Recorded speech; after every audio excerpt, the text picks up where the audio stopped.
Hi. Today we're going to be looking at the truss rod on a guitar, what it's used for and how to set it up properly. Historically, guitars 100 plus years ago, about 100 plus years ago, didn't have a truss rod. They didn't need it. Back then they were using strings made out of gut. They didn't have the tension that strings today have. Steel strings have a much higher tension along the neck. And when you put strings on a guitar, they're pulling this area from the saddle to the nut, or really to the headstock. And they're pulling all the time. And they're pulling like that. They want the neck to bend inward. Early truss rods were often just, early truss rods by Martin were a piece of ebony inlaid in the center of the back, a very hard piece of wood, and that was meant to sort of hold against the pull of the strings. Then they started to use, I believe, a T-bar, a little steel bar laid in the neck that if you looked at it at the end, it looked sort of like a T, like that. Then I think around 1965 they started to use a box of a long bar, sort of a box-shaped bar of steel. All the while other people were using, some people just used steel in the neck. You'll see old guitars with a little sticker up here, the headstock, it'll say steel reinforced neck. But some of them were using truss rods. And all a truss rod is, it's essentially piece of steel with threads on the end and an end on the other end that can lock into the wood. And it is put into a channel that is at a curve in the neck, so that when it tightens it, it pulls back against that curve and it pulls back against the tension of the strings. And that's what early truss rods were. And to this day, that's still essentially what they do. They pull against resist the tension of the strings, so you don't end up with just like a horrible bow that you could use as a bow and arrow. Let's take a look at how to adjust a truss rod. Adjusting a truss rod on different instruments is going to cause or need different amounts of relief. Relief is the amount of bend in the neck that you're going to leave in there. Now, people would say, well, why don't you just pull it completely straight and tighten it till it's dead straight, and wouldn't that be perfect? Well, the problem is that strings vibrate, and they vibrate unevenly. When you pluck a string, they vibrate least on the ends. They have the least amount of width of vibration, and they vibrate most in the middle. So you need the neck to have a slight relief so that when the string vibrates, it isn't bouncing against the frets and making a horrible fretted noise. But it doesn't have to be a lot. Depending on the guitar, first of all, a guitar with really good fretwork. The frets are all the same level. They're all the same height. The neck has no twist. We're talking about everything's perfect in the world. If you have something like that on your guitar, and a lot of guitars do, the truss rod can be darn close to straight. The way to test it, the way I test it, is you can put a straight edge on it, but I prefer to use the strings actually, because they tell me, especially as I'm going from side to side, what's going on. And what I'll do is I'll take a capo, and I'll capo on the first fret, so that the strings are all pressed down against the first fret. And then I'll press down around the 14th or 15th fret, generally the 14th fret. And I will look at the distance between the top of the 7th fret and the underside of the string. And it should be very small. On an acoustic guitar that is perfectly set up, that has really good fretwork, and the player who owns the guitar does not have necessarily a heavy hand, In other words, they don't strum real hard. They strum normally. You can set it up at around 4/1000ths of an inch. 4/1000ths of an inch looks like I have a feeler gauge here. And let me pull out 4/1000ths. There it is, 4/1000ths of an inch. 4/1000ths of an inch. Let's see if we can get, you can see it just about disappears when I hold it sideways. So that's a good amount of relief on an acoustic guitar, 4/1000ths of an inch. And the way you do that is, again, press down on the first fret. I have a capo here, and the 14th fret, and I would then take the feeler gauge and slide it under the string. And if it slides under without pressing the string up, it's about right. If it is pressing the string up, it's probably a little low. But then it almost becomes, it can get you can even get on an electric like this, you can get it down to 2/1000ths of an inch. And that's what I'm going to set this at today. Right now, this is at about 5/1000ths. So it's a little more warped than I would want. Anyway, so I'm gonna bring this down a little bit. Now, people often ask, well, is that how you set up the action? The truss rod is part of the various actions that you have to do, various things you do to set up the action on a guitar, but it is not how you set up the action. If your action is high, you don't just immediately go for the truss rod and start cranking it down and tightening it down, because you're going to then possibly cause the neck to back bow, or you might make it too straight. You don't really, it's sort of a dumbed down way to set your action. Your action requires a lot of different settings, including cutting the nut slots, setting the saddle height, setting the neck angle, depending if you have like a bowline neck or even any kind of neck that can be adjusted by angle. There's a lot of different ways to set up the action height.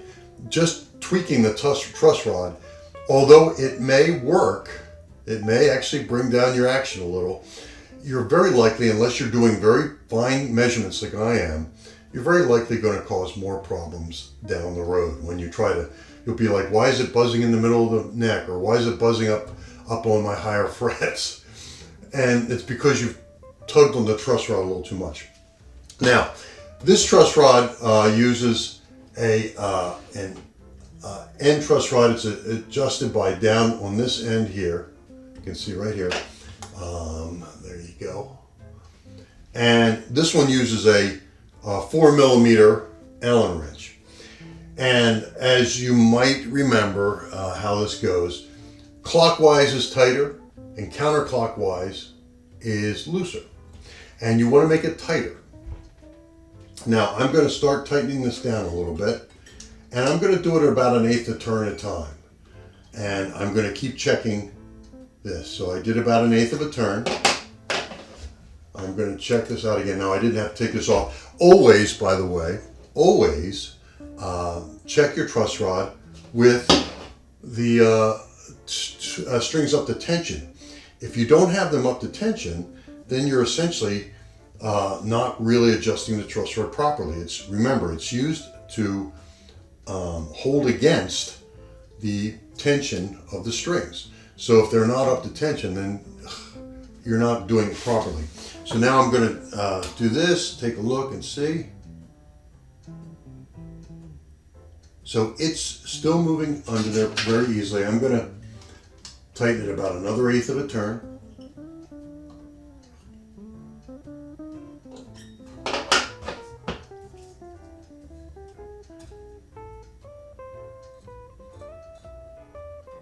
Okay, so it's touching. That was a 4/1000. So I'm going to check on my 2/1000, because this is an electric guitar and it won't be strummed as hard as an acoustic guitar usually would be. Depends on who's playing it.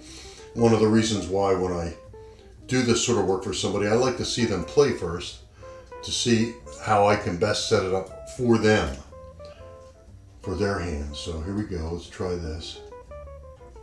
Oh, beautiful. So that's about 2/1000 of an inch. I'm going to check the other side. Yep. So that's about 2/1000 of an inch. Now,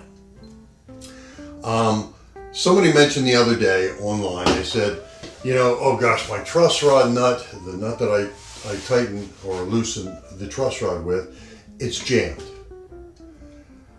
What do I do?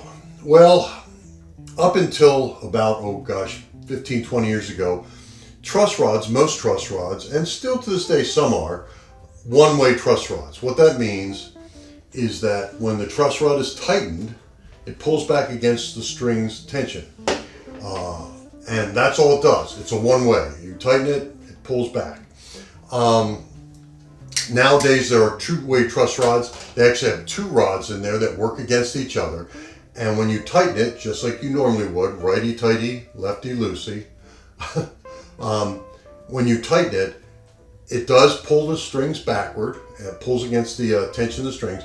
But if you go the other way, it will then pull the neck forward.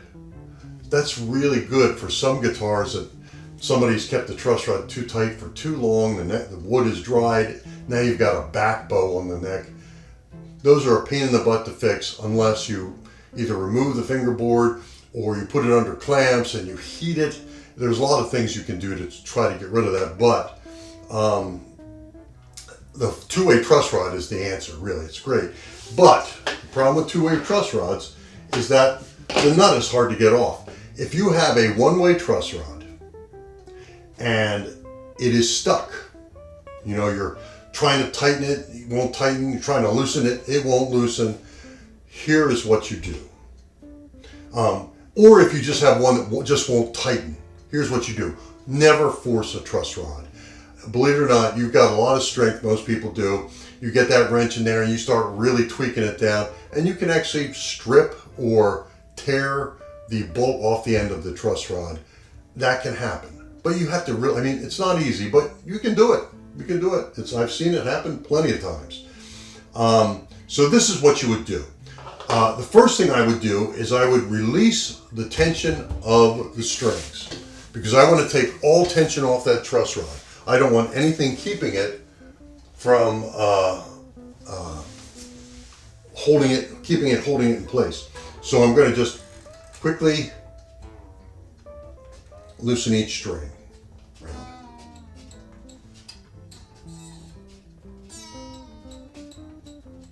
The next thing to do is we want to get the truss rod out of there.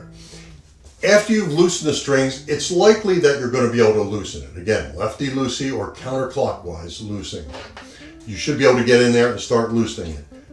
If it still isn't loosening, that means that truss rod is really jammed in there. Somebody who's really tugged down on it way too hard.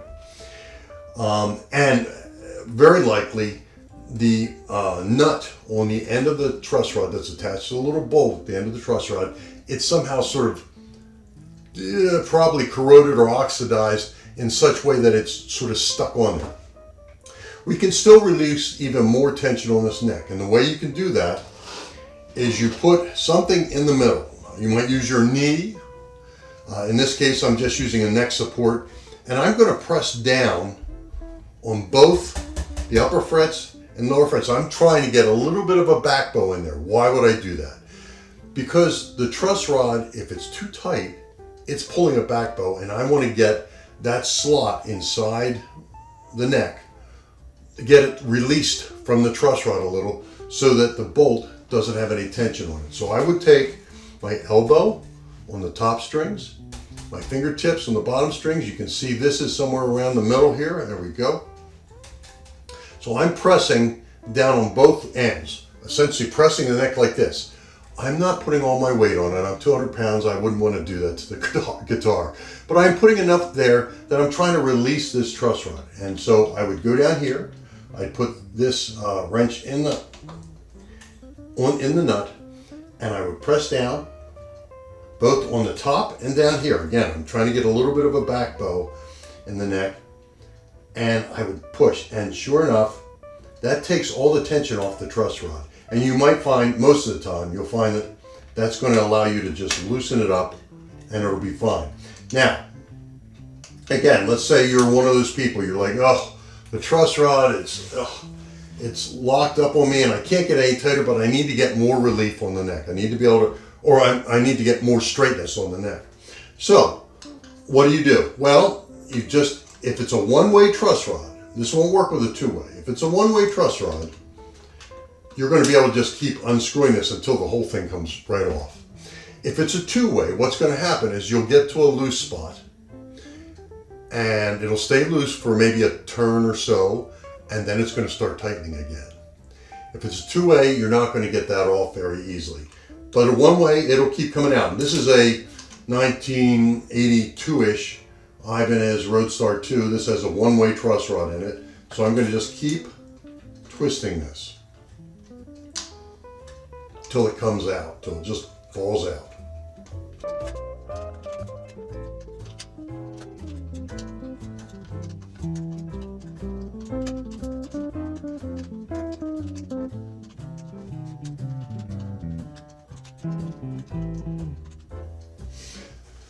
Okay, now I've gotten the little nut off of here, and this is what it looks like.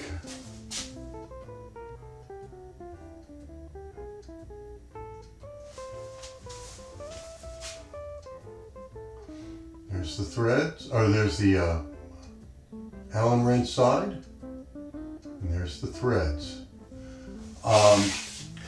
So let's say again, this was jamming and we couldn't get it to turn, and we needed to get more of a turn on it. You can do that now. Once it's off, you clean it, and you can take any clean rag and just either wipe it down. I generally like to clean it with just, believe it or not, a little bit of petroleum jelly. I just rub a little on there, and I'm going to rub it all off. I'm not going to leave it globbed with petroleum jelly on the outside. I'm just trying to get any corrosion off of it. Get it nice and shiny and clean and smooth again. Yep, there you go. Simple as that. I'm going to clean out sometimes the area where the nut was in will have a little bit of dirt and stuff in there, so it's good to clean that out too. Yeah, there you go. Now, I've got it all cleaned off. I'm going to use the same petroleum jelly, and what I'm going to do is I'm going to put some petroleum jelly inside on the threads, and also a little bit on the very end. Now, let me come up nice and close again.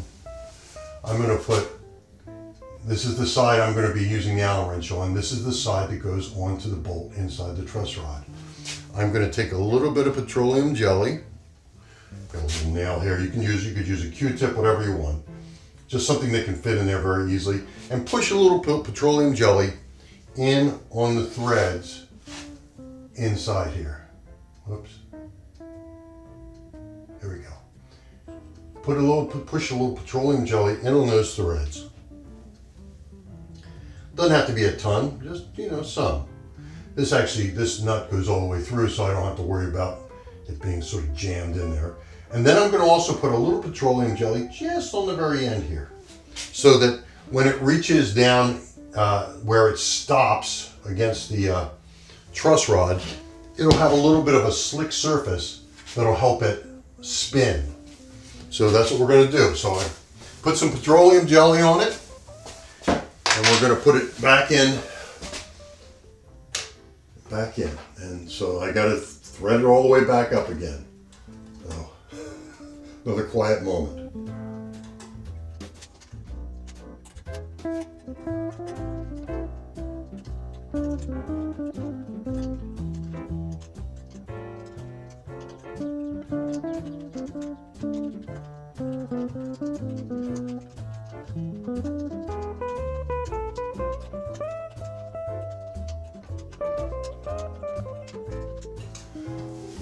Okay, the nut is back in place. So now I need to tighten it down properly. And so I'll need to put the strings back on tension. It was about a half turn or so before it started to loosen. So I'm gonna just snug it about a half turn before I even touch the strings. about a quarter turn. There we go. And then I'm going to bring the strings back up to tension.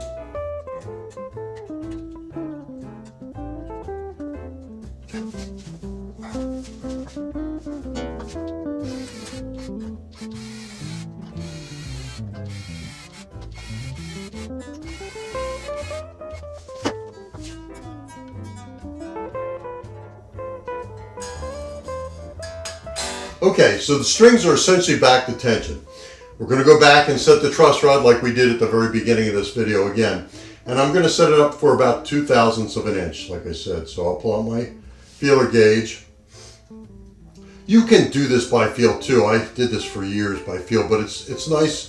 With feeler gauges, you can really be very precise and make sure everything is going exactly as you want. There we go. There's 2/1000ths.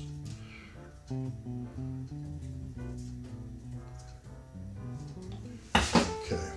So I capo on the 1st fret, press down 14th, looking over the 7th fret. Let's see how that looks. Feels like it's darn close already.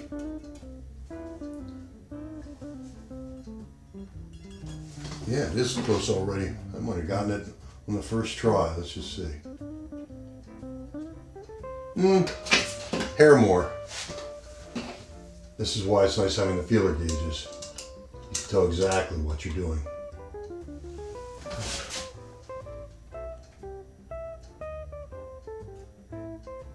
There we go.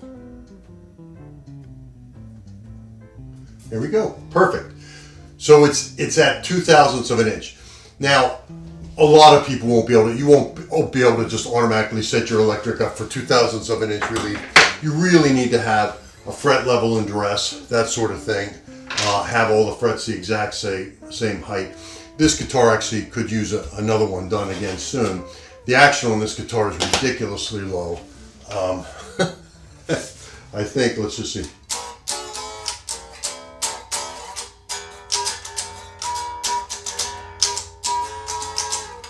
Yeah, the action on this is much lower than it should be. Under the low E, it's 1 millimeter. High E, it's at about 0.75 millimeters. So that's extremely low. But this is a great playing guitar. By the way, if you ever can get a hold of one of these old Ibanez, these are early 80s, I guess, the Japanese made Roadstar 2s. Any of the lower numbers, the 100 or 200 series, amazing instruments. Just to give you a quick idea, I know this isn't what this video is about, but what's cool about them, they came with speed knobs. They came with a wonderful, this bridge stays dead in tune. They come with a graphite nut. You know, even the string, they have like string lock or strap locks built right into them right here. So they're really quite an amazing little instrument, and they're cool looking too. They're nice, the matching pickups and the body color. And they're still occasionally available for a decent price. But these things were really amazing guitars at the time, and they still are. Even, 40 years later, they're still an amazing guitar. Well, anyway, thank you for watching, and I hope you learned a little bit about how to set up your truss rod. Take care.